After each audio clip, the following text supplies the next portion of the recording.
رب وفا چینل کے معزز ناظرین، السلام علیکم۔ یا علی علیہ السلام مدد۔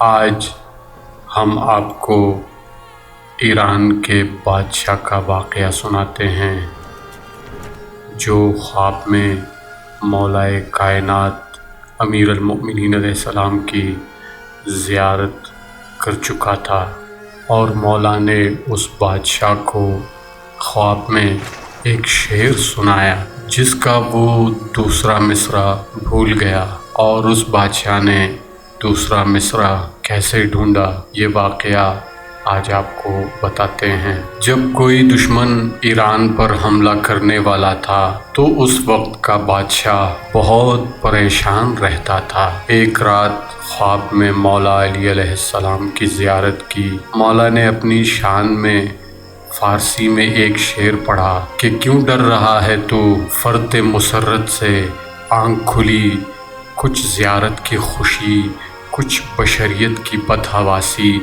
پہلا مصرع یاد رہا، دوسرا مصرع بھول گیا۔ اب وہ ایک مصرع یاد جو رہا وہ یہ تھا: زہرۂ شیر شبد آب وفاداری دل۔ اسی کو دہرائے جا رہا ہے اور بڑی بے چینی اور کھلبلی مچی ہوئی ہے۔ اگلا مصرع یاد نہیں آ رہا۔ اس شعر کا مفہوم ہے کہ مضبوطی کے باوجود شیر کا پتھا بھی پانی ہو جاتا ہے۔ اپنے درباری علماء کو بلایا اور اس سے کہنے لگا، میں نے رات کو خواب میں امیر کائنات کو دیکھا۔ انہوں نے اپنی شان میں ایک فارسی شعر پڑھا جو اس کا ایک مصرع مجھے یاد ہے اور دوسرا مصرع بھول چکا ہوں۔ اب آپ مجھے اس کا دوسرا مصرع بنا کے دو۔ یہ جو ہر سال میرا لاکھوں کا وظیفہ کھا جاتے ہو، اب مجھے اس کا دوسرا مصرع بتا دو یا ورنہ مرنے کے لیے تیار ہو جاؤ۔ بادشاہ تھا بپھر گیا اور وہ علماء اپنی طرف سے مصرعے جوڑ رہے ہیں لیکن کچھ بن نہیں پا رہا۔ اب کہاں مولائے کائنات حضرت علی علیہ السلام کا کہاں ہوا اور کہاں وہ حقیر بندوں کا لکھا؟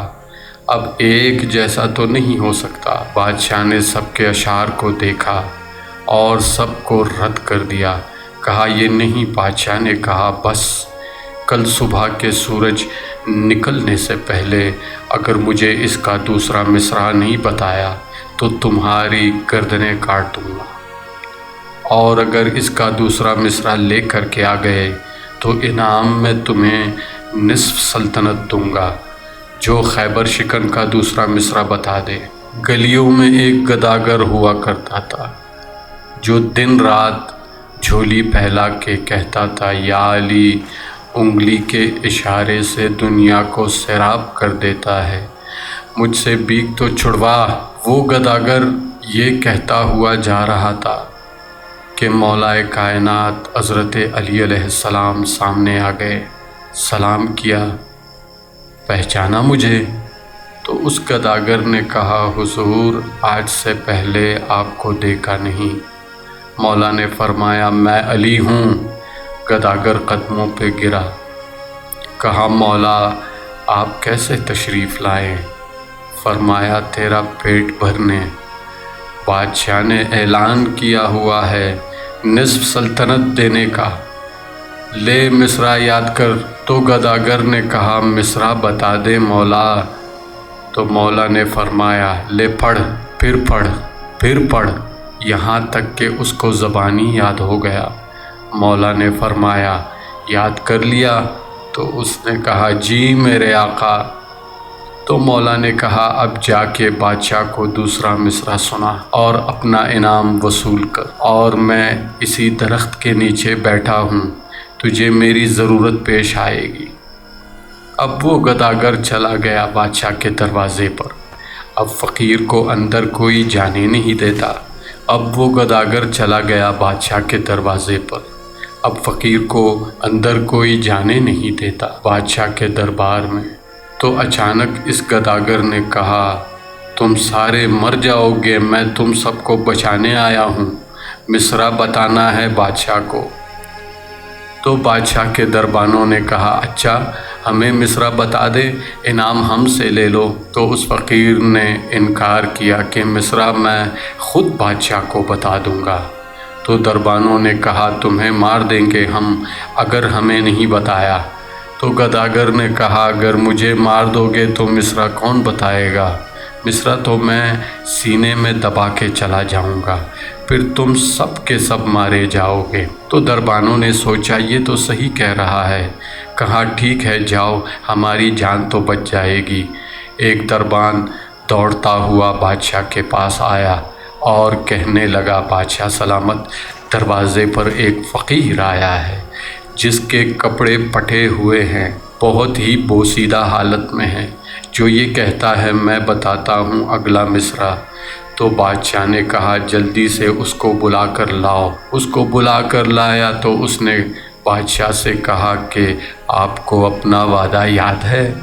تو بادشاہ نے کہا ہاں علی کی عزت کی قسم مجھے میرا وعدہ یاد ہے، جلدی سے مجھے وہ اگلا مصرع بتا دو۔ اس نے کہا ایسے نہیں بتانا۔ تو بادشاہ نے کہا کیسے بتانا ہے؟ تو اس فقیر نے کہا پہلے آپ وہ مصرع پڑھیں کہ آپ کو وہ مصرع یاد بھی ہے یا نہیں، میرے مولا نے کیا فرمایا تھا؟ تو بادشاہ نے کہا زہرے شیر شود آب وفاداری دل۔ اچانک فقیر نے کہا اسد اللہ برسد گر بمددگاری دل، یعنی اگر اللہ کا شیر دل کی ڈھارس بندھانے آ جائے تو شیر کا پتا بھی پانی ہو جاتا ہے۔ بادشاہ مصرع سنا اور فقیر کے قدموں پر گرا اور پوچھا یہ مصرع کس نے بتایا؟ فقیر نے کہا جس نے تجھے پڑھایا۔ تو بادشاہ نے کہا تجھے اسی علی کا واسطہ، مولا علی کی مجھے زیارت کرا دے، باقی بادشاہی بھی تو لے لے۔